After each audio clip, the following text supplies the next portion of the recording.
아들아, 인삼밭을 잘 부탁한다.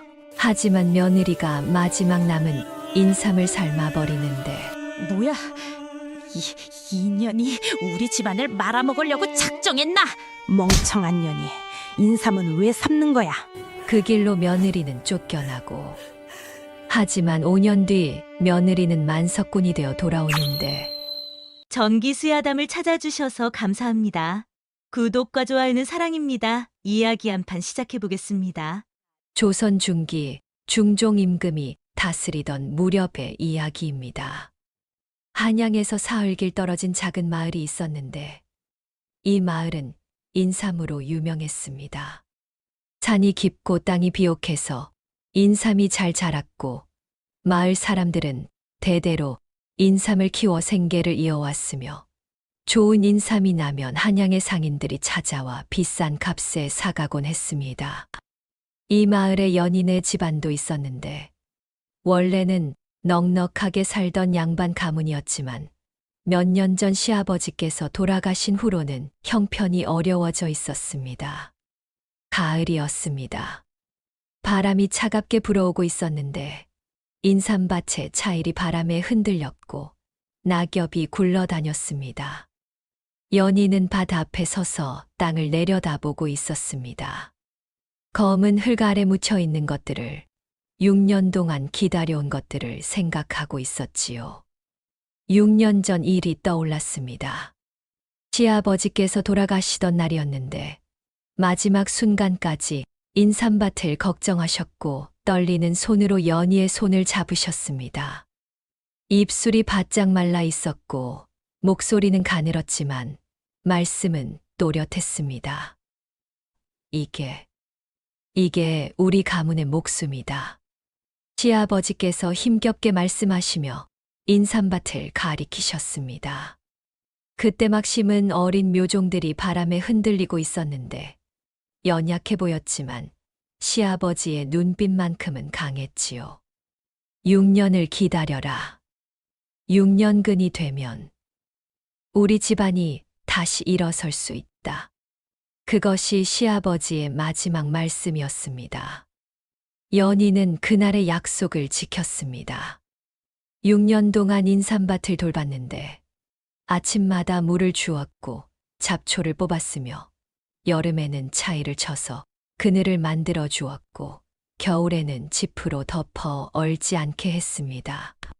손이 거칠어지고 허리가 아팠지만 멈추지 않았는데 시아버지와의 약속이 있었기 때문이었습니다. 밭일을 하다가 손에 물집이 생기고 터져도 계속 일했고 비가 와도 눈이 와도 하루도 빠짐없이 인삼밭을 찾았으며 그렇게 6년을 보냈습니다. 그리고 이제 6년이 지났습니다. 인삼은 잘 자라고 있었습니다. 땅속 깊이 뿌리를 내렸을 것이고 굵고 단단하게 연근 6년근이 되었을 텐데 곧 수확할 때가 되었습니다. 한 달만 더 기다리면 인삼을 캐낼 수 있었고 말려서 상인에게 팔 수 있었으며 그 돈으로 가문을 일으킬 수 있었습니다. 시아버지의 유언이 이루어질 날이 다가오고 있었고 6년의 땀이 결실을 맺을 날이 가까워지고 있었습니다. 하지만 연희의 마음은 무겁기만 했습니다. 시어머니가 요즘 자주 한숨을 쉬셨습니다. 연희를 볼 때마다 입술을 삐죽거리셨고 무언가 말하려다 참으셨는데 눈빛이 차갑게 식어가고 있었지요. 남편도 마찬가지였습니다. 연희와 눈을 마주치지 않으려 했고 말수가 줄었는데 밤마다 혼자 마당에 나와 술을 마시며 한숨을 쉬고 있었습니다. 연희는 이유를 알고 있었습니다. 자신의 배 때문이었습니다. 6년 동안 아이가 생기지 않았는데 시댁에서는 대를 이을 손자를 기다리고 있었지만 연희의 배는 여전히 평평했고 시간만 흘러가고 있었습니다. 인삼은 6년 만에 영글었지만 연희의 배는 6년째 소식이 없었던 것입니다.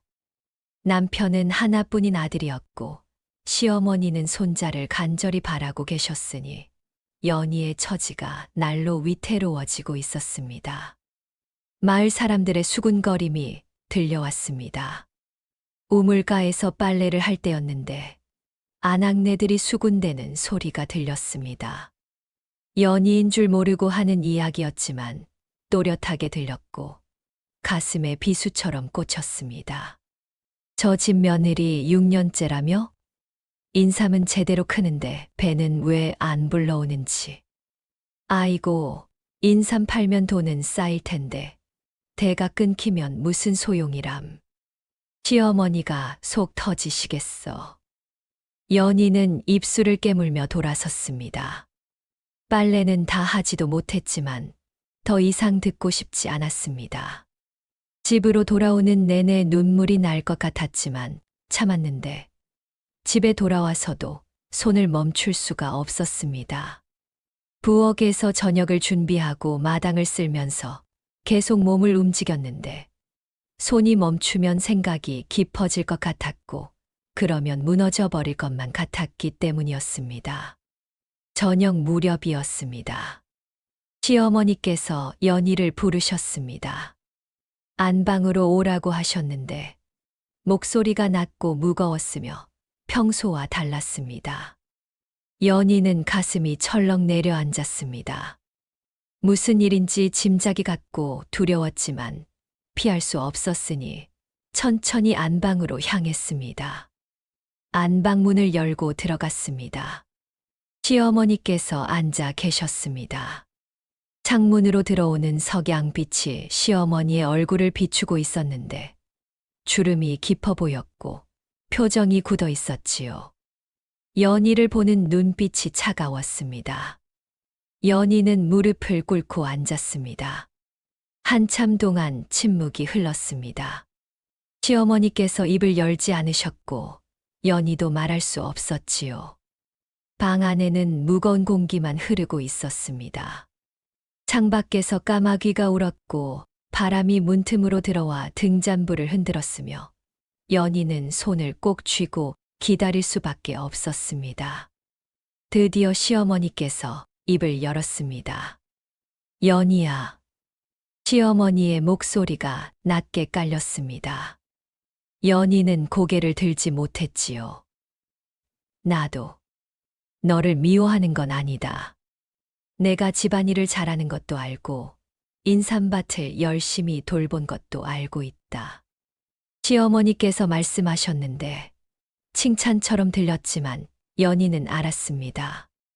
뒤에 무서운 말이 올 것이라는 것을, 이것은 시작에 불과하다는 것을 말입니다. 하지만 집안에는 대가 있어야 한다. 우리 가문이 이어져야 하고 손자가 있어야 하지. 시어머니의 목소리가 떨렸습니다. 분노가 아니라 애절함이었는데 진심으로 간절해 보였고 그래서 더 무서웠지요. 6년을 기다렸다. 6년 동안 내 배에서 소식이 오기를 기다렸지만 아무 일도 일어나지 않았구나. 연희는 눈을 감았습니다. 변명할 수 없었고 대답할 수도 없었으니 그저 고개를 숙이고 있을 뿐이었습니다. 인삼을 팔면 돈이 들어온다. 그 돈으로 우리 집안을 일으킬 수 있지. 하지만 대를 이을 아이가 없으면 그 모든 것이 무슨 소용이냐. 시어머니께서 한숨을 쉬셨습니다. 깊고 긴 한숨이었는데 세월의 무게가 느껴졌고 연희는 가슴이 무너지는 것 같았습니다. 시어머니께서 마침내 말씀하셨습니다. 인삼 판돈이 들어오기 전에 대를 이을 아이가 필요하다. 그러니 새 사람을 드리겠다. 연희의 머릿속이 하얗게 변했습니다. 새 사람, 첩을 드린다는 뜻이었습니다. 자신을 대신할 여자를 드린다는 것이었고 자신은 밀려날 것이며 집안에서의 자리를 잃게 될 것이었습니다. 어머님. 연희가 떨리는 목소리로 불렀지만 시어머니께서는 고개를 돌리셨습니다. 더 이상 볼 수 없다는 듯, 더 이상 말할 것이 없다는 듯 등을 보이셨고, 연희는 그 등을 바라보며 눈물을 삼켰습니다. 나가 보거라. 시어머니의 말씀이 떨어지자 연희는 비틀거리며 일어났습니다. 방을 나와 문을 닫고 복도에 주저앉았는데 눈물이 흘러내렸지만 소리내어 울 수 없었습니다. 입을 막고 흐느꼈는데 달빛만이 연희의 떨리는 어깨를 비추고 있었고 세상은 너무나 차가웠으며 연희는 홀로 그 차가움을 견뎌내야 했습니다. 보름이 지났습니다. 그날은 아침부터 소란스러웠습니다. 대문 밖에서 말발굽 소리가 들렸고 사람들의 웅성거림이 들렸는데 연희는 부엌에서 손을 씻으며 밖을 내다봤습니다. 화려한 가마 하나가 대문 앞에 멈춰 서 있었고 가마꾼들이 가마를 내려놓고 있었습니다. 낯선 사람이 왔습니다. 가마 문이 열리고 젊은 여자가 내렸는데 20살쯤 되어 보였습니다. 얼굴이 고왔고 옷차림이 화려했으며 비단옷에 비녀를 꽂고 있었습니다. 시어머니께서 반색하며 마중을 나가셨고 여자를 안으로 안내하셨는데 연희는 부엌 문틈으로 그 모습을 지켜보며 가슴이 답답하고 숨이 막혔지만 아무 말도 할 수 없었습니다. 여자의 이름은 단이었습니다. 몰락한 양반가의 딸이라고 했는데 아버지가 빚을 지고 도망가자 어머니와 단둘이 남았고 입에 풀칠하기 위해 첩으로 들어온 것이라고 했습니다. 시어머니께서는 단이를 안채의 좋은 방에 들게 하셨고 연희에게는 사랑채로 옮기라고 하셨는데 연희는 말없이 짐을 싸서 사랑채로 옮기며 6년 동안 살던 방을 떠나는 것이 가슴 아팠지만 참았습니다. 한 달이 지났습니다. 그동안 집안의 분위기는 완전히 바뀌어 있었습니다. 시어머니께서는 단이만 챙기셨고 연희는 부엌 일과 빨래만 도맡아 하게 되었으며 남편도 단이의 방에서 밤을 보내는 날이 많아졌습니다. 연희는 점점 투명인간이 되어가고 있었는데 아무도 연희를 보지 않았고 아무도 연희에게 말을 걸지 않았으며 혼자서 조용히 일만 하고 있었습니다. 어느 날 저녁이었습니다. 온 식구가 모여 저녁을 먹고 있었는데 단이가 상석에 앉았고 연희는 아래쪽에 앉아 밥그릇만 들여다보고 있었습니다. 그때 단이가 갑자기 입을 막았습니다. 속이 메스껍습니다. 단이가 헛구역질을 하며 말했습니다. 시어머니께서 깜짝 놀라 일어나셨고 남편도 눈이 커졌으며 연희는 고개를 들어 단이를 봤습니다.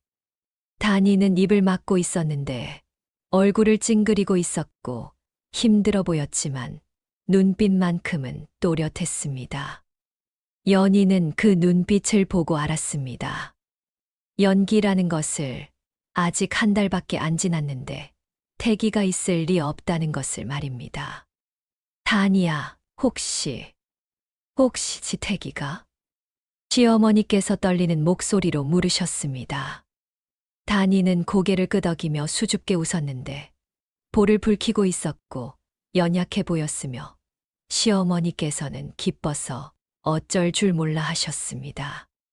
이럴 수가, 우리 집안에 드디어 대가 이어지는구나. 시어머니께서 울먹이시며 단이의 손을 잡으셨습니다. 남편도 웃고 있었고 단이도 수줍게 웃고 있었는데 연희만 혼자 그 모습을 바라보며 식은 밥을 삼키고 있었습니다. 아무도 연희를 보지 않았고 연희는 식탁에 앉아 있었지만 이미 없는 사람이 된 것 같았습니다. 그날 밤이었습니다. 밤하늘이 무겁게 가라앉았습니다. 구름이 잔뜩 끼었고 바람이 이상하게 불었는데 불길한 느낌이 들었습니다. 연희는 사랑채에 앉아 창밖을 내다보고 있었는데 멀리서 천둥 소리가 들렸고 번개가 쳤으며 곧 비가 올 것 같았습니다. 비가 내리기 시작했습니다. 처음에는 보슬보슬 내리더니 곧 억수같이 쏟아지기 시작했습니다. 하늘에 구멍이 난 것 같았고 빗줄기가 땅을 두드렸으며 천둥과 번개가 밤하늘을 갈랐습니다. 연희는 창문을 닫았지만 빗소리가 귓전을 때렸고 불안한 마음에 잠을 이룰 수 없었습니다. 비는 그치지 않았습니다. 하루가 지나고 이틀이 지나고 사흘이 지났지만 비는 계속 내렸습니다. 마당에 물이 고였고 지붕에서 물이 쏟아졌으며 창고 쪽에서 물이 새어 들어오기 시작했습니다. 연희는 불안해졌습니다. 창고에는 인삼이 쌓여 있었는데 습기가 차면 곰팡이가 필 것이고 썩기 시작할 것이며 6년 동안 공들인 것이 물거품이 될 것이었습니다. 나흘째 되는 날이었습니다. 연희는 창고로 갔습니다. 문을 열자 퀴퀴한 냄새가 코를 찔렀고 안으로 들어가니 바닥이 축축했으며 인삼을 쌓아둔 곳에 물기가 스며들고 있었습니다. 연희는 황급히 인삼을 확인했는데 아직은 괜찮았지만 이대로 두면 안 될 것 같았고 말려야 한다고 생각했습니다. 하지만 비가 계속 내리고 있었습니다. 밖에서 말릴 수도 없었고 햇빛도 없었는데 연희는 다른 방법을 생각했습니다. 가마솥에 물을 끓여 쪄내면 습기를 날릴 수 있을 것이고 뜨거운 김으로 곰팡이를 막을 수 있을 것이며 그렇게라도 해야 인삼을 살릴 수 있었습니다. 그날 밤 연희는 부엌으로 갔습니다. 모두가 잠든 시간이었는데 조용했고 어두웠으며 연희만 깨어 있었습니다. 가마솥에 물을 붓고 불을 지폈는데 인삼을 꺼내 시루에 담아 가마솥 위에 올려놓았고 김이 오르기 시작했습니다. 연희는 인삼을 지켜보며 기도했습니다. 제발 살아나기를, 제발 썩지 않기를 바랐습니다. 한 시즌쯤 지났을 때였습니다. 갑자기 등 뒤에서 목소리가 들렸습니다. 단이였습니다. 단이가 부엌 문간에 서서 연희를 보고 있었는데 눈을 동그랗게 뜨고 있었고 놀란 척하고 있었으며 입가에는 미소가 번지고 있었습니다. 단이는 시루 안을 들여다보더니 고개를 갸우뚱하고는 돌아서서 안채로 달려갔습니다. 어머님, 어머님, 큰일 났어요. 단이의 외침이 밤하늘에 퍼졌습니다. 연희는 가슴이 철렁 내려앉았습니다. 곧 시어머니께서 나오실 것이며 오해가 생길 것 같았습니다. 시어머니께서 달려오셨습니다. 머리를 푼 채로 오셨는데 급히 나오신 것이었고 얼굴이 굳어 있었으며 부엌으로 들어오셔서 시루를 보셨습니다. 이게 무슨 짓이냐? 시어머니께서 소리치셨습니다. 연희는 설명하려 했습니다. 인삼이 습기 때문에 곰팡이가 필 것 같아서 말리려고 했다고 썩지 않게 하려는 것이라고 말하려 했지만 시어머니께서는 듣지 않으셨습니다. 말려? 인삼을 쪄서 말려? 이렇게 하면 인삼이 다 망가진다. 내가 지금 6년 농사를 망치고 있구나. 시어머니께서 분노하셨습니다. 단이가 옆에서 거들었는데 형님이 인삼을 삶아 죽을 만드는 것 같다고 말했고 시어머니께서는 더욱 화를 내시며 연희의 뺨을 때리셨습니다. 이년아, 내가 우리 집안을 망치려고 작정했구나. 시어머니께서 연희를 끌고 밖으로 나가셨습니다. 빗속이었는데 비가 억수같이 쏟아지고 있었고 시어머니께서 대문을 열고 연희를 밀쳐내셨습니다. 나가, 당장 나가. 연희는 빗속에 넘어졌습니다. 온몸이 순식간에 젖었고 지늘기 옷에 묻었는데 일어나려 했지만 시어머니께서 문을 닫으려 하셨습니다. 그럼 저 찌꺼기라도 주십시오. 연희가 떨리는 목소리로 말했습니다. 부엌에 있는 쪄진 인삼, 이미 망가졌다고 생각하는 그 인삼이라도 달라는 것이었습니다. 찌꺼기, 그래 가져가거라. 시어머니께서 다니에게 시키셨습니다. 다니가 부엌으로 가더니 시루를 들고 나와 대문 밖으로 내던졌고 쪄진 인삼이 빗속에 흩어졌습니다. 연희는 그것을 주우려 기어갔고 진을 속에서 인삼을 주워 담았으며 눈물과 빗물이 뒤섞여 흘러내렸습니다. 다시는 돌아오지 마라. 시어머니께서 소리치시며 문을 닫으셨습니다. 쾅 하는 소리가 연희의 귀를 때렸고 연희는 빗속에 홀로 남겨졌으며 쪄진 인삼을 품에 안고 일어섰습니다. 갈 곳을 찾아야 했고 비를 피해야 했으며 살아야 했습니다. 연희는 빗속을 헤매며 걸었습니다. 어디로 가야 할지 몰랐습니다. 친정은 이미 오래전에 인연을 끊었고 의지할 곳도 없었으며 빗속을 걷다 보니 마을 끝자락에 다다랐습니다. 그곳에 오래된 폐가가 하나 있었는데 지붕이 반쯤 무너져 있었고 담장도 허물어져 있었지만 비를 피할 수는 있을 것 같았습니다. 연희는 폐가 안으로 들어갔습니다. 안은 어둡고 축축했습니다. 거미줄이 쳐져 있었고 낙엽이 쌓여 있었으며 쥐 한 마리가 놀라 도망갔습니다. 하지만 비는 피할 수 있었습니다. 연희는 구석에 주저앉아 품에 안고 온 인삼을 내려다봤는데 젖어 있었고 진흙이 묻어 있었으며 쪄져서 흐물흐물했습니다. 이틀이 지났습니다. 비는 계속 내렸고 연희는 폐가에 갇혀 있었습니다. 먹을 것이 없었는데 배가 고팠고 기운이 빠졌으며 어지러웠습니다. 연희는 인삼을 보았습니다. 쪄진 인삼이 그대로 있었고 먹을 수 있을 것 같았으며 다른 선택지가 없었습니다. 연희는 인삼 하나를 집어들었습니다. 입에 넣었습니다. 씹었는데 질겼고 흙냄새가 났으며 쓴맛이 입안에 확 퍼졌습니다. 너무 써서 삼킬 수가 없었고 구역질이 났으며 뱉어냈습니다. 몇 번을 시도했지만 마찬가지였습니다.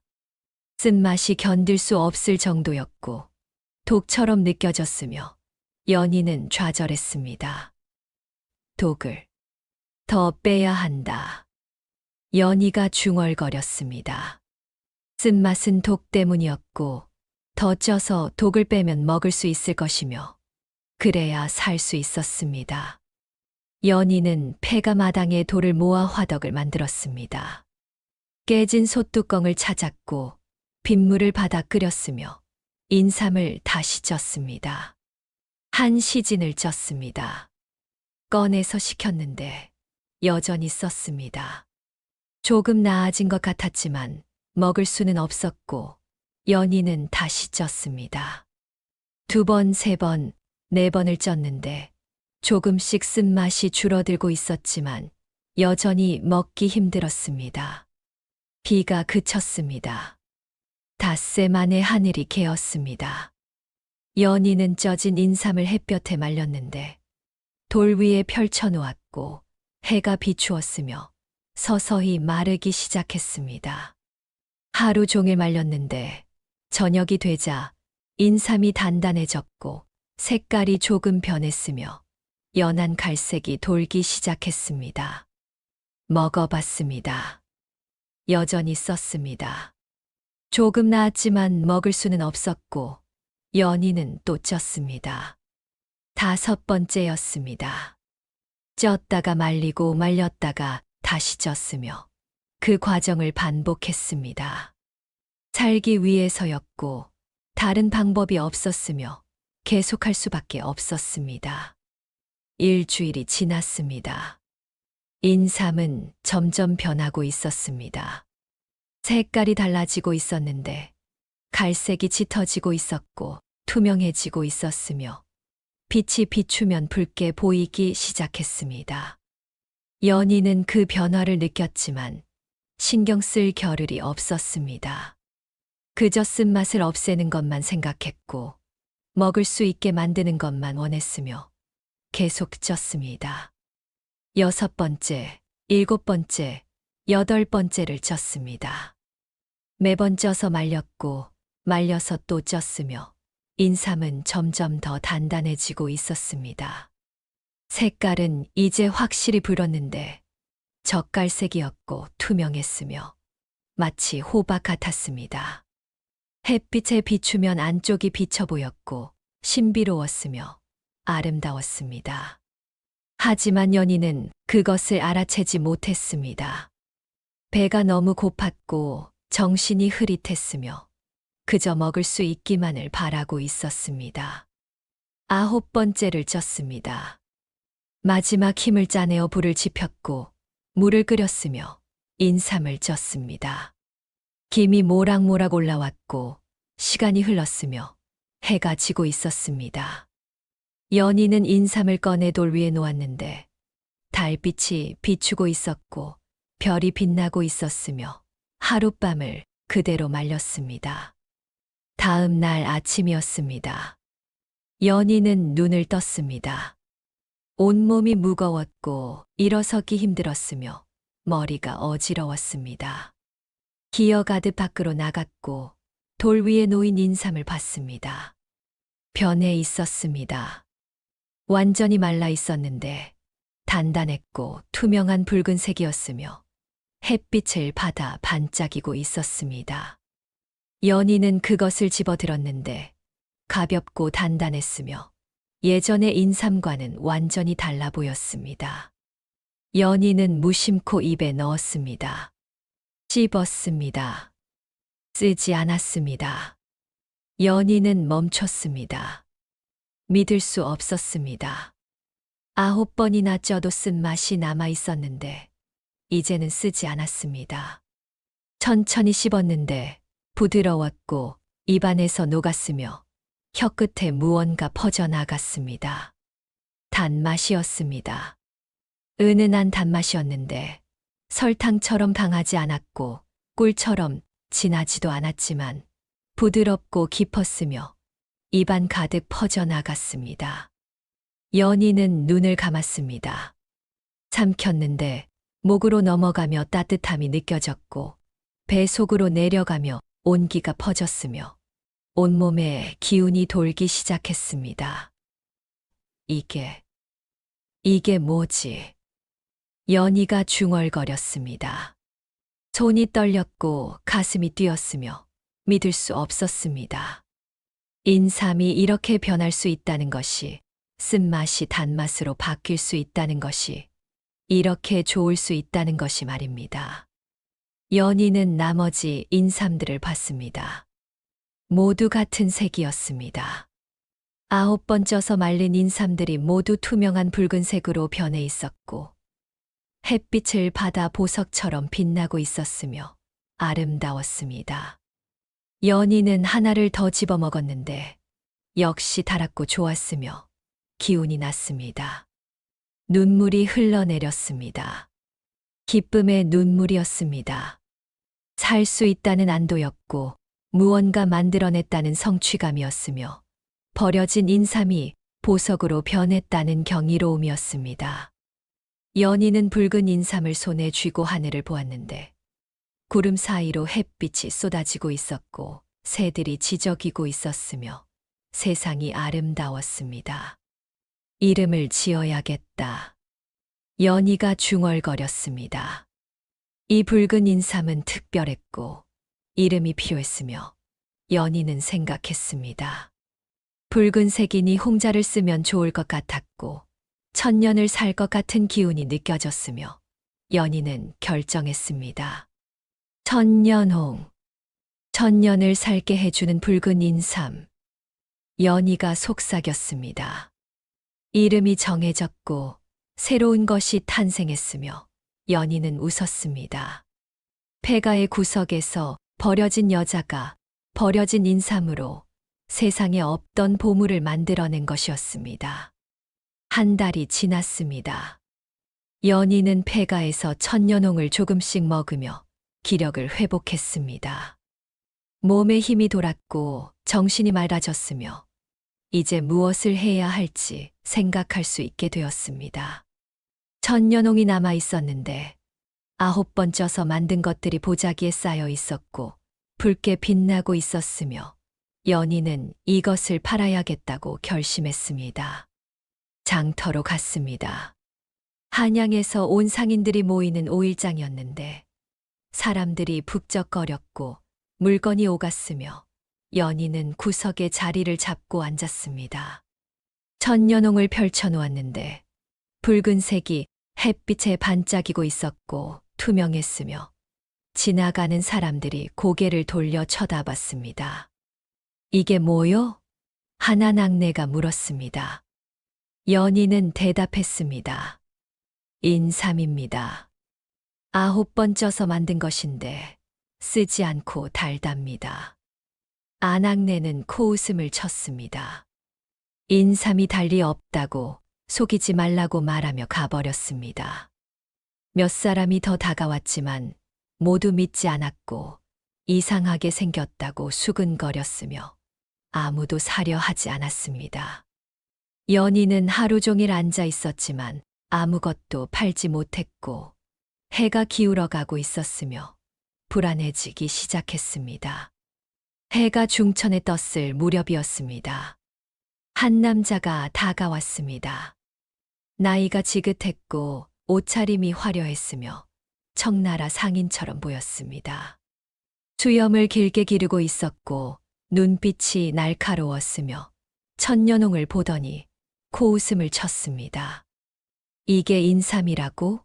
색깔이 이상하구만. 썩은 거 아니오? 상인이 비웃으며 말했습니다. 연희는 침착하게 대답했습니다. 한번 드셔보십시오. 쓰지 않고 달며 기운이 납니다. 연희가 천년홍 하나를 건넸습니다. 상인은 의심스러운 표정으로 받아들었는데 코를 대고 냄새를 맡았고 이상한 것은 없는지 살폈으며 조심스럽게 한 조각을 베어 물었습니다. 상인의 표정이 변했습니다. 눈이 커졌고 씹는 속도가 느려졌으며 천천히 삼키더니 눈을 감았습니다. 입안에 남은 맛을 음미하고 있었고 다시 눈을 뜨더니 연희를 빤히 쳐다봤습니다. 이게 정말 인삼이요? 상인이 놀라서 물었습니다. 연희는 고개를 끄덕였습니다. 상인은 나머지를 모두 먹어치웠는데 천천히 씹으며 확인하고 있었고 표정이 점점 밝아지고 있었으며 마침내 웃음을 터뜨렸습니다. 대단하오, 쓰지 않소. 이건 황실의 아이들에게도 먹일 수 있겠소. 쓴 약을 싫어하는 아이들도 이건 먹을 수 있을 것이오. 상인이 흥분하며 말했습니다. 나머지 천년홍들을 집어들어 햇빛에 비춰보았고 투명한 붉은색을 확인했으며 하나하나 만져보며 품질을 따졌습니다. 단단했고 균일했으며 모두 같은 색깔이었습니다. 이걸 어떻게 만들었소? 상인이 물었습니다. 연희는 간략하게 설명했습니다. 9번 쪄서 말렸다고 그렇게 하니 이렇게 되었다고 말했습니다. 상인은 고개를 끄덕이며 생각에 잠겼습니다. 얼마요? 전부 얼마에 팔 것이요? 상인이 물었습니다. 연희는 값을 몰랐습니다. 보통 인삼이 얼마인지는 알았지만 천년홍은 달랐고 얼마를 받아야 할지 감이 오지 않았으며 망설였습니다. 은자 50냥. 연희가 조심스럽게 말했습니다. 큰 금액이라고 생각했고 거절당할까 두려웠으며 떨렸습니다. 하지만 상인은 코웃음을 쳤습니다. 50냥, 터무니없소. 이건 그보다 훨씬 귀하오. 상인이 말하며 주머니를 뒤지기 시작했습니다. 연희는 가슴이 철렁했는데 너무 비싸게 부른 건가 싶었고 안 사가는 건가 걱정되었으며 입술을 깨물었습니다. 은자, 100냥을 주겠소. 상인이 말했습니다. 연희는 귀를 의심했습니다.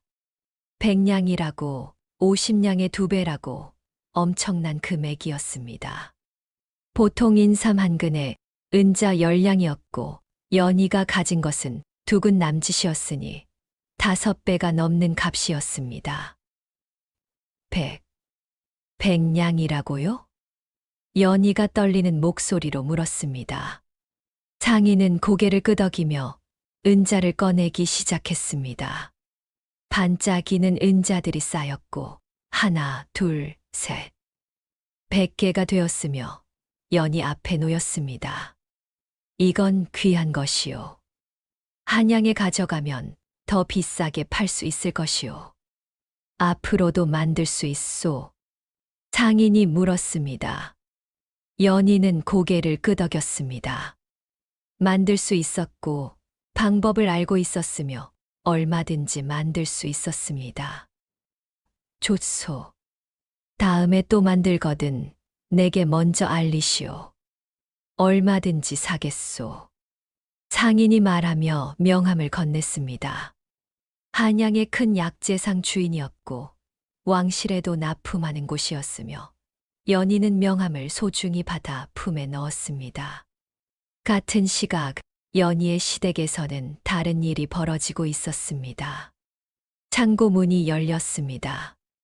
시어머니께서 창고로 가셨는데 인삼을 확인하러 가신 것이었고 곧 팔아야 했으며 상인들에게 보여줄 준비를 하려는 참이었습니다. 하지만 문을 여는 순간 악취가 코를 찔렀고 시어머니께서 손으로 코를 막으셨으며 안으로 들어가는 것을 주저하셨습니다. 한 걸음씩 들어갔습니다. 어두웠는데 창문을 열자 빛이 들어왔고 시어머니께서 인삼이 쌓여 있는 곳을 보셨으며 비명을 질렀습니다. 안 돼. 안 돼. 인삼이 썩어 있었습니다. 검게 변해 있었고 곰팡이가 하얗게 피어 있었으며 끈적한 액체가 인삼에서 흘러나와 바닥에 고여 있었습니다. 악취가 진동했고 파리가 꼬여 있었으며 손으로 만지자 흐물흐물하게 무너져 내렸습니다.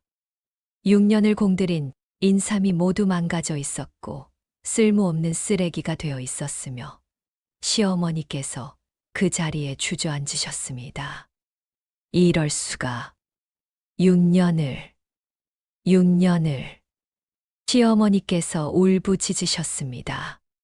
남편이 달려왔고 창고 안을 보더니 얼굴이 새하얗게 질렸으며 말을 잇지 못했습니다. 손으로 인삼을 들어 올려봤지만 흐물흐물하게 무너졌고 냄새가 지독했으며 완전히 망가져 있었습니다. 모든 것이 끝났습니다. 6년의 희망이 사라졌고 빛만 남았으며 앞날이 캄캄했습니다. 설상가상으로 다니가 사라졌습니다. 아침에 일어나 보니 다니의 방이 비어 있었고 옷가지가 없어져 있었으며 시어머니의 폐물들도 함께 사라져 있었습니다. 다니는 훔쳐서 도망간 것이었고 태기도 거짓이었으며 처음부터 속일 생각이었습니다. 시어머니께서 다니의 빈 방을 보며 쓰러지셨는데 기절하셨고 남편이 부축했으며 의원을 불렀지만 소용없었습니다. 이틀 후였습니다. 빚쟁이들이 들이닥쳤습니다. 대문을 두드렸고 소리쳤으며 남편이 나가 말렸지만 소용없었습니다. 인삼 판 돈으로 갚는다더니 인삼이 다 썩었다며 그럼 이제 뭘로 갚을 건가? 빚쟁이 두목이 소리쳤습니다. 남편은 머리를 조아렸고 시간을 달라고 애원했으며 어떻게든 갚겠다고 빌었습니다. 하지만 빚쟁이들은 들은 척도 하지 않았습니다. 안으로 들어가라. 빚쟁이들이 대문을 부수고 들어왔습니다. 안채로 쳐들어갔고 가구를 살폈으며 붓을 꺼내 들었습니다. 먹을 잔뜩 찍어 가구마다 글자를 쓰기 시작했는데 압류를 뜻하는 압이라는 한자가 써지고 있었습니다. 장롱에 썼고 괴짝에 썼으며 심지어 기둥에도 썼습니다. 검은 글씨가 집안 곳곳에 새겨졌고 마치 죽음의 표식처럼 보였으며 시어머니께서 울부짖으셨지만 아무도 막지 못했습니다. 내일까지다. 내일까지 돈을 갚지 못하면 이 집 식구들을 노비 시장으로 보낼 것이다. 빚쟁이 두목이 차갑게 말했습니다. 남편은 바닥에 엎드려 빌었고 시어머니께서 울고 계셨으며 집안은 지옥이 되었습니다. 화려했던 양반 댁이 하루아침에 무너지고 있었고 아무도 도와주지 않았으며 끝이 보이지 않았습니다. 다음 날 아침이었습니다. 마을 어귀에서 소란이 일었습니다. 누군가 오고 있다는 소리였고 화려한 행렬이라는 소리였으며 사람들이 모여들기 시작했습니다. 연인의 시댁 앞에는 빚쟁이들이 진을 치고 있었는데 오늘까지 돈을 갚지 못하면 식구들을 끌고 가려는 참이었고 시어머니와 남편은 집 안에서 떨고 있었습니다. 웅성거림이 점점 커졌습니다. 마을 사람들이 수군거렸는데 저게 누구냐고, 어느 집 교수냐고, 저렇게 화려한 가마는 처음 본다고 말하고 있었습니다. 소리가 가까워지고 있었고 발소리가 들렸으며 빚쟁이들도 고개를 돌려 쳐다봤습니다. 행렬이 나타났습니다. 앞에는 하인 4명이 길을 열고 있었습니다. 뒤따라 화려한 가마가 오고 있었는데 비단으로 장식되어 있었고 가마꾼 8명이 메고 있었으며 그 뒤로 또 하인들이 짐을 지고 따라오고 있었습니다. 큰 괴짝이 4개나 되었고 무거워 보였으며 행렬 전체가 위압적이었습니다. 가마가 연인의 시댁 앞에 멈춰 섰습니다.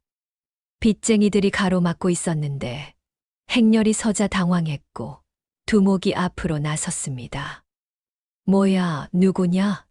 여긴 지금 볼일 보는 중이니 비켜라. 빚쟁이 두목이 소리쳤습니다. 하지만 가마 문이 열렸습니다. 여자가 내렸습니다. 연이었습니다. 한 달 전과는 완전히 달라져 있었는데 비단옷을 입고 있었고 머리에 비녀를 꽂고 있었으며 얼굴에는 화장이 되어 있었습니다. 하지만 눈빛만큼은 여전했습니다. 차갑고 단호했으며 빚쟁이들을 보고 있었습니다. 비키십시오. 연희가 낮게 말했습니다. 빚쟁이 두목은 연희를 알아보지 못했습니다. 한 달 전 쫓겨난 며느리가 이렇게 변해 있을 줄은 몰랐고 그저 어느 집 교수가 길을 잘못 든 줄 알았으며 비웃었습니다. 이 계집이 어디서 건방지게. 빚쟁이가 말을 마치기도 전에 연희가 손짓했습니다. 하인들이 앞으로 나왔는데 힘이 세 보였고 무서워 보였으며 빚쟁이들을 밀쳐내기 시작했습니다. 빚쟁이들은 당황했습니다. 저항하려 했지만 하인들의 힘을 당해낼 수 없었고 옆으로 밀려났으며 길이 열렸습니다. 연희가 걸어 들어갔습니다. 시댁 대문 앞까지 왔는데 뒤따르던 하인들이 짐을 내려놓았습니다. 큰 괴짝 4개가 바닥에 내려졌고 무거운 소리가 났으며 쿵 하는 소리가 울려 퍼졌습니다. 빚쟁이들이 그 소리를 듣고 돌아봤는데 괴짝이 무엇인지 궁금했고 두목이 다가갔습니다. 연희가 고개를 끄덕이자 하인이 괴짝 뚜껑을 열었습니다.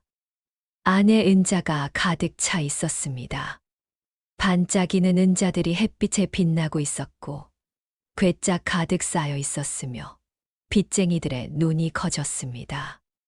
한 괴짝만 해도 엄청난 돈이었는데 4괴짝이나 되었고 빚쟁이 두목은 입을 다물지 못했습니다.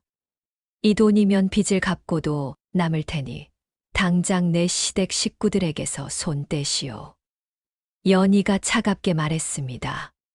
하인이 은자를 세기 시작했습니다.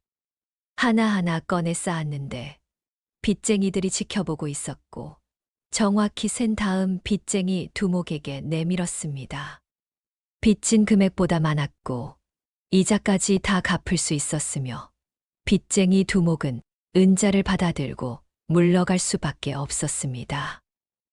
좋다. 빚은 갚은 것으로 하지. 빚쟁이 두목이 말하며 은자를 챙겨갔습니다. 부하들을 데리고 물러났는데 뒤돌아보며 연희를 쳐다봤고 믿을 수 없다는 표정이었으며 사라졌습니다. 마을 사람들은 수군거렸습니다. 저게 연희라고 쫓겨난 며느리가 저렇게 부자가 되어 돌아왔다고 대체 무슨 일이 있었던 것이냐고 말하고 있었습니다. 연희는 대문을 두드렸습니다. 안에서 인기척이 났고 문이 조금 열렸으며 시어머니께서 밖을 내다보셨습니다. 연희를 보는 순간 얼어붙으셨는데 믿을 수 없다는 표정이었고 손이 떨렸으며 문을 완전히 열었습니다. 연이냐? 시어머니께서 떨리는 목소리로 물으셨습니다. 연희는 고개를 숙여 저를 올렸습니다. 어머님, 연희가 조용히 말했습니다. 시어머니께서는 연희를 위아래로 훑어봤습니다.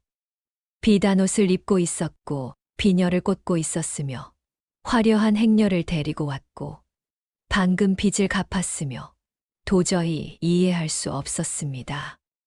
입술이 떨렸고 말을 잇지 못하셨으며 그저 연희를 바라보고만 계셨습니다. 남편도 나왔습니다.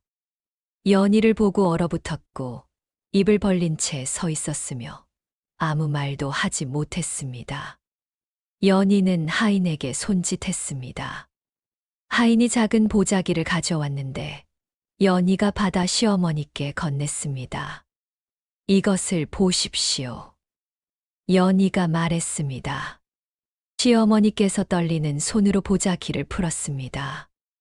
안에 천년홍이 들어 있었는데 붉게 빛나고 있었고 투명했으며 아름다웠습니다.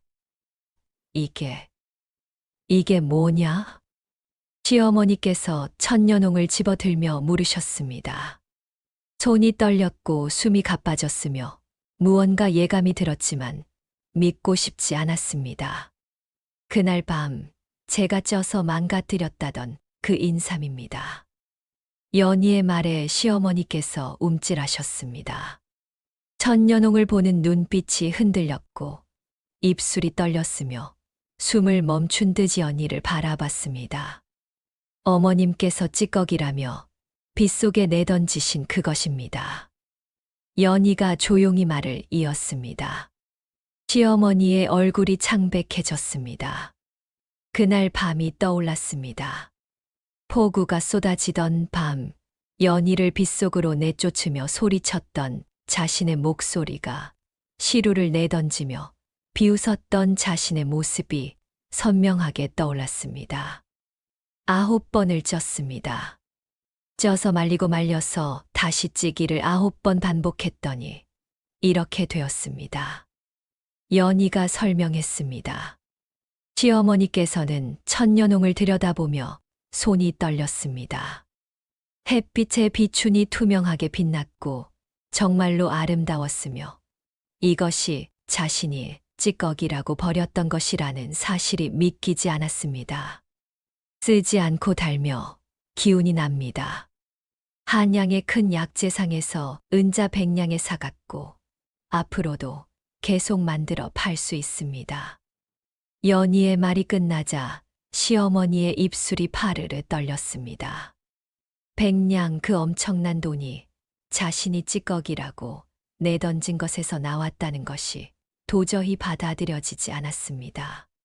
천년홍을 쥔 손에 힘이 빠졌고 다리가 후들거렸으며 그 자리에 무릎이 꺾였습니다. 중얼거리기 시작하셨습니다.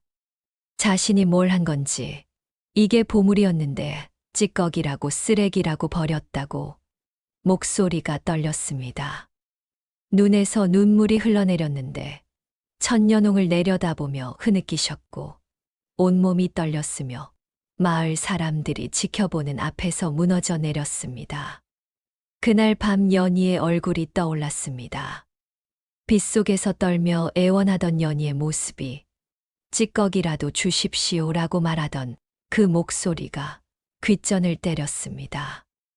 6년 동안 인삼밭을 돌보던 연희의 모습이 떠올랐고 성실하게 집안일을 하던 연희의 모습이 떠올랐으며 그런 며느리를 한순간에 내쫓았던 자신이 미웠습니다. 시어머니께서 고개를 들어 연희를 봤습니다. 눈이 퉁퉁 부어 있었고 눈물 범벅이었으며 연희의 이름을 불렀습니다. 며느리야, 연희야, 나 떨리는 목소리로 부르며 미안하다고, 정말 미안하다고 반복했습니다. 남편도 무릎을 꿇었습니다. 빗속에 아내를 내버려뒀던 자신이 부끄러웠고 아무 말도 하지 못하고 외면했던 자신이 비겁했으며 고개를 들 수 없었습니다. 그러니 걱정하지 마십시오. 빚은 제가 갚았고 앞으로 우리 집안을 일으킬 방법도 있습니다. 연희가 말했습니다. 시어머니께서는 천년홍을 꼭 쥐고 울고 계셨습니다. 연희는 그들을 내려다봤습니다. 한 달 전 자신을 빗속으로 내쫓았던 사람들이었고 찌꺼기라며 인삼을 버렸던 사람들이었으며 이제 연희 앞에 무릎 꿇고 있었습니다. 일어나십시오. 연희가 조용히 말했습니다. 시어머니께서 고개를 들었고 남편도 연희를 봤으며 연희는 그들을 향해 손을 내밀었습니다. 다시 시작하자는 의미였고 함께 가자는 의미였으며 용서의 의미였습니다. 며칠이 지났습니다. 시어머니께서 자리에 누우셨습니다. 빚쟁이들이 들이닥쳤던 날부터 몸이 좋지 않으셨는데 충격이 컸고 마음고생이 심하셨으며 식음을 전폐하고 계셨습니다. 연희가 돌아온 후에도 차도가 없었습니다. 오히려 후회와 자책감으로 더 깊이 앓으시게 되었고 이제는 일어나지도 못하셨습니다. 남편이 죽을 떠서 드렸지만 시어머니께서는 고개를 돌리셨습니다. 얼굴이 창백했고 손이 차가웠으며 숨소리가 가늘었습니다. 연희는 이대로 두면 안 될 것 같았습니다. 한양에서 명의를 모셔와야겠다고 결심했고 천년홍을 팔 때 알게 된 약재상 주인에게 부탁했습니다. 궁중어의 출신의 명의를 소개받았고 사흘 만에 모셔왔습니다. 명의가 도착했습니다. 나이가 60쯤 되어 보였는데 수염이 하얗고 눈빛이 예리했습니다. 연희가 안채로 안내했고 명의는 조용히 시어머니를 살폈습니다. 얼굴색을 보고 호흡을 듣고 혀를 본 뒤 손목을 잡고 맥을 짚었습니다. 한참 동안 눈을 감고 집중하더니 이마에 주름이 잡혔고 표정이 어두워졌습니다. 맥을 다 본 후 고개를 저었습니다. 기운이 많이 빠져 있습니다. 마음의 병이 깊어 몸까지 상한 것인데 약으로는 한계가 있을 것 같습니다. 명의가 조심스럽게 말했습니다. 남편의 얼굴이 창백해졌고 연희도 가슴이 철렁했습니다. 잠시만 기다려 주십시오. 연희가 말하며 일어났습니다. 자신의 방으로 가서 보자기를 꺼냈는데 안에 천년홍이 들어 있었습니다. 부엌으로 가서 다리기 시작했고 은은한 향이 퍼졌습니다. 한 시즌쯤 다리자 물이 붉게 변했습니다. 투명한 붉은색이었는데 연희는 사발에 따라 식혔습니다. 적당히 식자 시어머니 방으로 돌아가 명희에게 건넸습니다. 이것을 드려보십시오. 연희가 말했습니다. 명희는 의아한 표정으로 사발을 받았습니다. 냄새를 맡더니 조심스럽게 한 모금 맛을 봤습니다. 눈이 커졌습니다. 이게 인삼탕인가? 명희가 놀라며 물었습니다. 다시 한 모금 마시며 천천히 음미하더니 눈을 감았습니다. 다시 눈을 뜨더니 연희를 빤히 쳐다봤습니다. 쓰지 않습니다. 오히려 단맛이 나는데 이런 인삼은 평생 처음입니다. 명희가 감탄하며 말했습니다. 사발을 들여다보고 또 한 모금 마시더니 물었습니다. 이게 대체 무엇입니까? 천년홍이라 합니다. 인삼을 9번 쪄서 만든 것인데 쓴맛이 없고 기운을 돋웁니다. 연희가 설명했습니다. 명희는 고개를 끄덕이며 다시 사발을 들여다봤습니다. 9번이라. 놀랍습니다. 이건 새로운 약입니다. 명희가 감탄하며 말했습니다. 연희는 명희에게 시어머니께 드려보라고 권했고, 명희는 고개를 끄덕이며 사발을 돌려주었습니다. 연희는 시어머니께 다가갔습니다. 조심스럽게 머리를 받쳐 들고 사발을 입가에 댔습니다. 어머님, 드십시오. 연희가 부드럽게 말했습니다. 시어머니께서 눈을 뜨셨습니다. 연희를 보셨는데 눈빛이 흔들렸고 조금씩 마시기 시작하셨습니다. 처음에는 힘들어 하셨습니다. 기침을 하셨지만 연희가 등을 쓰다듬어 주며 천천히 드시라고 말했고, 시어머니께서 반사발쯤 드셨을 때였습니다. 변화가 일어났습니다. 시어머니의 얼굴에 혈색이 돌기 시작했습니다. 창백했던 얼굴이 붉어졌고 차가웠던 손의 온기가 느껴졌으며 무엇보다 눈동자에 생기가 돌았습니다.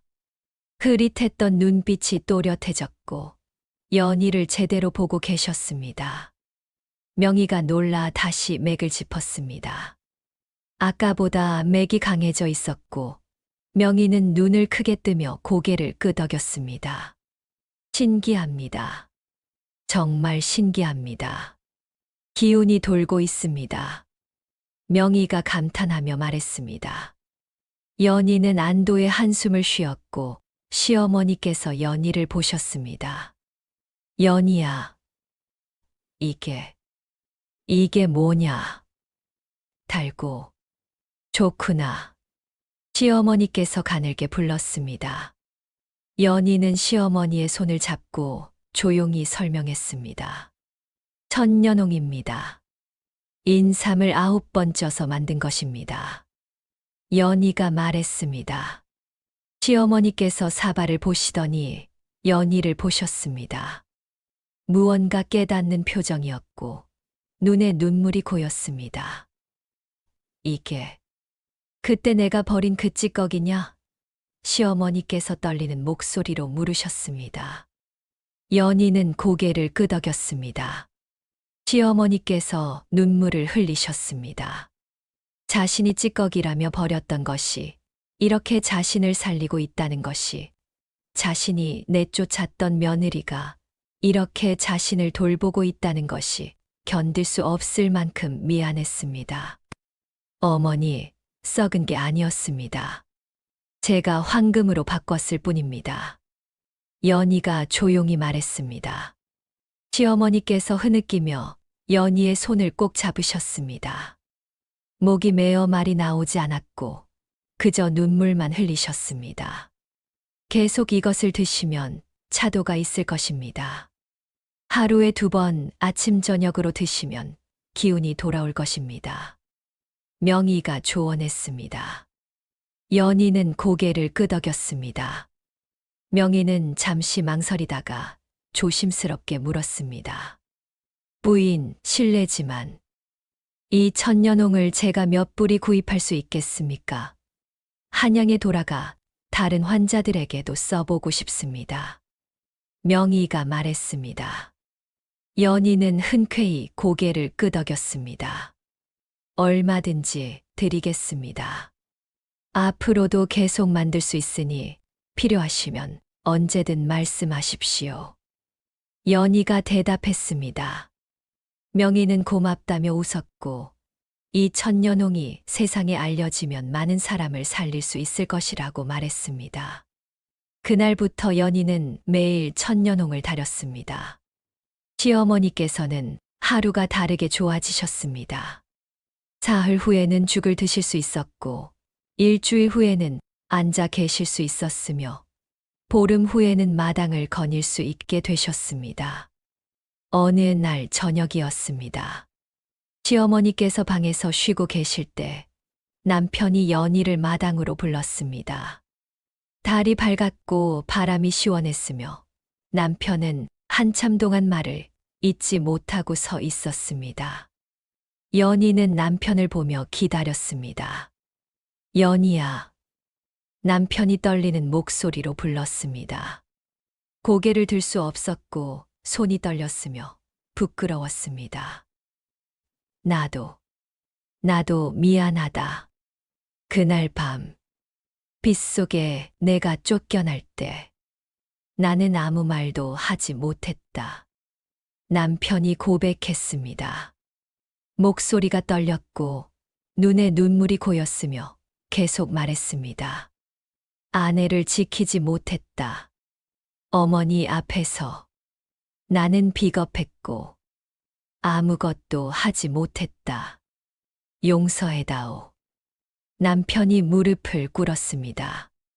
연희는 남편을 보았습니다. 원망도 있었지만 동시에 이해도 있었습니다. 남편도 어쩔 수 없었다는 것을, 시어머니와 아내 사이에서 괴로워했다는 것을 알았습니다. 일어나세요.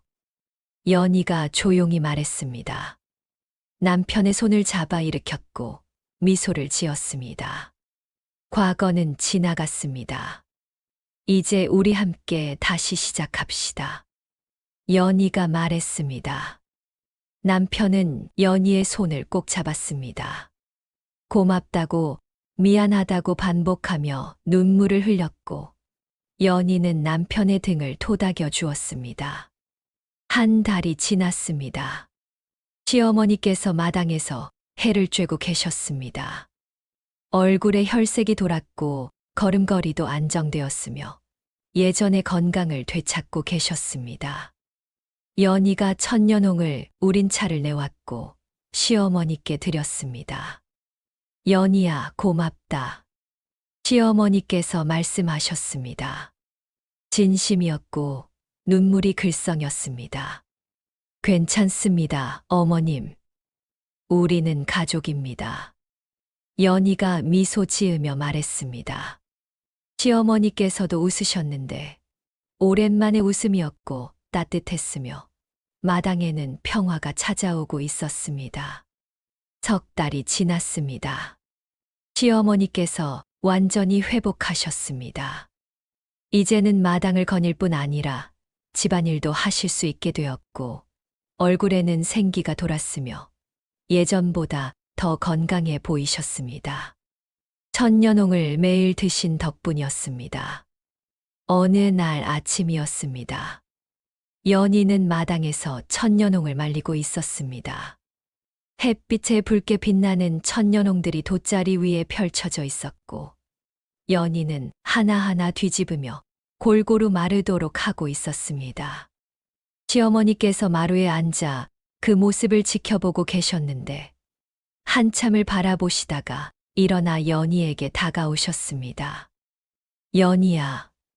시어머니께서 부르셨습니다. 연희는 손을 멈추고 시어머니를 보았습니다. 예, 어머님.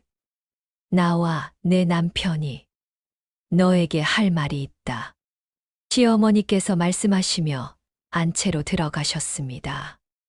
연희는 손을 씻고 따라 들어갔습니다. 안방에는 남편도 앉아 있었는데 시어머니께서 자리를 권하셨고 연희는 앉았습니다. 시어머니께서 깊은 숨을 들이쉬셨습니다. 연희야, 우리가 너에게 정말 미안하다. 시어머니께서 말씀하시며 고개를 숙이셨습니다. 남편도 함께 고개를 숙였고 연희는 당황했습니다. 어머님, 고개를 드십시오. 연희가 말했지만 시어머니께서는 고개를 들지 않으셨습니다. 아니다. 우리가 너에게 한 짓을 제대로 사죄하지 않았다. 그날 밤 빗속에 너를 내쫓았을 때 나는 정말 잘못했다. 시어머니의 목소리가 떨렸습니다. 눈에서 눈물이 흘러내렸고 계속 말씀하셨습니다. 내가 6년 동안 인삼밭을 돌보는 것을 봤다. 새벽부터 밤까지 일하는 것을 봤고 손이 거칠어지는 것도 봤으며 한 번도 불평하지 않는 것도 봤다. 하지만 나는 아이를 낳지 못한다는 이유로 너를 버렸다.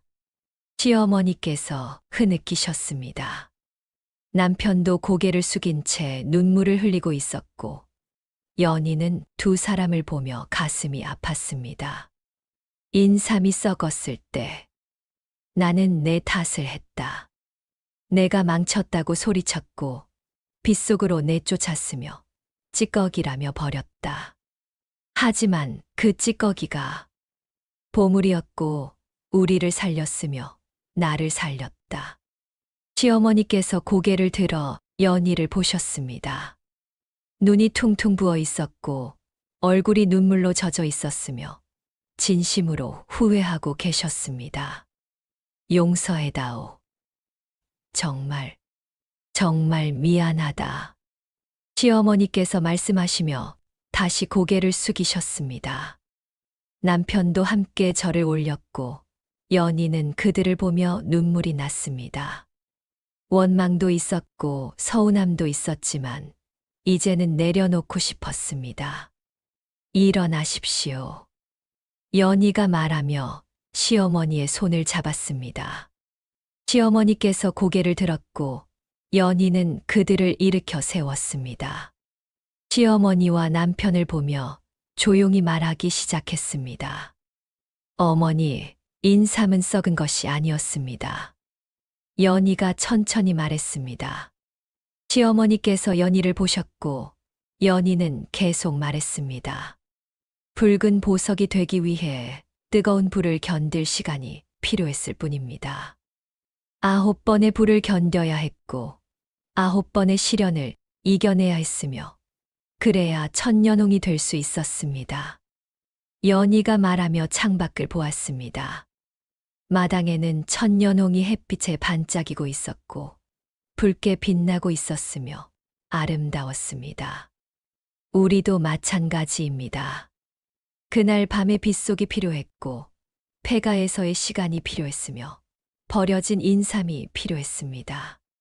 그 모든 것이 있었기에 지금 우리가 있는 것입니다. 연희의 말에 시어머니께서 고개를 끄덕이셨습니다. 눈물을 닦으며 연희의 손을 꼭 잡으셨고 연희는 미소를 지으며 말을 이었습니다. 그리고 저는 더 이상 아들 낳는 며느리로 살지 않겠습니다. 연희가 단호하게 말했습니다. 시어머니께서 놀라 연희를 보셨고 연희는 계속 말했습니다. 대신 저와 함께 이 천년홍을 만드는 동반자가 되어 주십시오. 어머니와 제가 함께 만들고 남편이 인삼을 키우고 우리 셋이 함께 이 집안을 일으킵시다. 아들이 아니라 천년홍으로 말입니다. 연희의 말에 시어머니께서 눈을 크게 뜨셨습니다. 믿을 수 없다는 표정이었지만 동시에 희망이 보였고 새로운 시작이 보였으며 고개를 끄덕이셨습니다. 그래, 그렇게 하자. 함께 하자. 시어머니께서 말씀하시며 연희를 껴안으셨습니다. 남편도 다가와 두 사람을 안았고 세 사람은 그렇게 한참을 서로를 안고 있었습니다.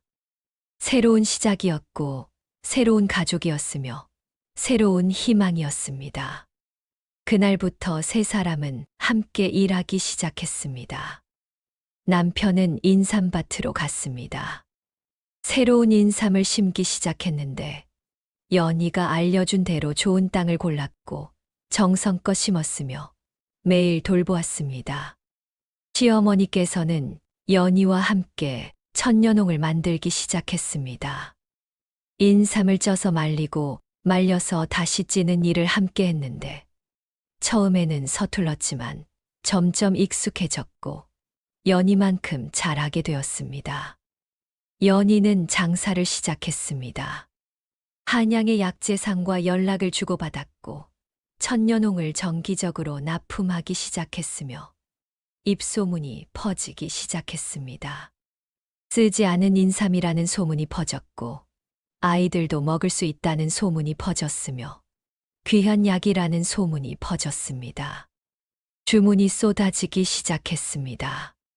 한양의 양반가에서 주문했고 중국 상인들도 찾아왔으며 심지어 궁중에서도 관심을 보였습니다. 연희는 바빠졌습니다. 주문을 받고 천년홍을 만들고 배달하는 일을 했는데 시어머니와 남편이 도왔고 나중에는 일꾼들을 고용하기 시작했습니다. 1년이 지났습니다. 집안은 완전히 달라져 있었습니다.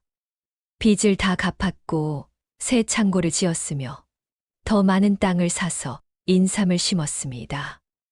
연희네 집은 마을에서 가장 부유한 집이 되었고 천년홍은 조선 최고의 명품이 되었으며 사람들은 이 집을 천년홍댁이라고 부르기 시작했습니다. 어느 날 저녁이었습니다. 온 가족이 마당에 모여 앉아 있었습니다. 연희와 시어머니와 남편이 함께 차를 마시고 있었는데 역시 천년홍을 우린 것이었습니다. 하늘에는 별이 가득했고 바람이 시원했으며 평화로웠습니다. 내년에는 창고를 하나 더 지어야겠구나. 남편이 말했습니다. 인삼이 더 많이 자라고 있고 천년홍을 더 많이 만들 수 있을 것이며 공간이 필요하다고 말했습니다. 그래, 그리고 일꾼들도 더 뽑아야 할 것 같다. 시어머니께서 말씀하셨습니다. 주문이 너무 많아 감당하기 힘들고 도움이 필요하다고 말씀하셨습니다. 한양의 상점도 하나 내야 할 것 같습니다. 연희가 말했습니다. 직접 팔면 더 많은 이익이 생길 것이고 이름도 더 알릴 수 있을 것이며 두 사람도 동의했습니다. 세 사람은 웃으며 이야기를 나누었습니다. 미래를 계획했고 꿈을 꾸었으며 함께였습니다. 1년 전과는 완전히 달라진 모습이었습니다. 빗속에서 쫓겨난 며느리는 이제 없었고 아들 낳지 못한다고 구박하던 시어머니도 없었으며 비겁하게 외면하던 남편도 없었습니다. 이제 그들은 동반자였고 가족이었으며 함께 꿈을 이루어가는 사람들이었습니다. 그 후 이 가문은 천년홍을 통해 조선 최고의 홍삼 명가로 역사에 이름을 남기게 되었습니다. 연희가 만든 천년홍은 조선 팔도에 퍼져나갔고 중국에까지 수출되었으며 왕실에서도 귀하게 여기는 약이 되었습니다. 연희네 집안은 대대로 천년홍을 만들었고 그 비법을 지켰으며 조선 최고의 인삼 상인으로 자리 잡았습니다. 사람들은 말했습니다. 버려진 것도 때를 기다리면 보물이 된다고, 쓴 것도 정성을 들이면 단맛이 난다고, 그리고 가장 중요한 것은 포기하지 않는 마음이라고 말입니다. 연희는 그것을 증명했습니다. 빗속에 버려진 인삼으로 보석을 만들었고 빗속에 쫓겨난 며느리로 명가를 일으켰으며 절망 속에서 희망을 피워냈습니다. 그리고 그 이야기는 오늘날까지 전해져 내려오고 있습니다.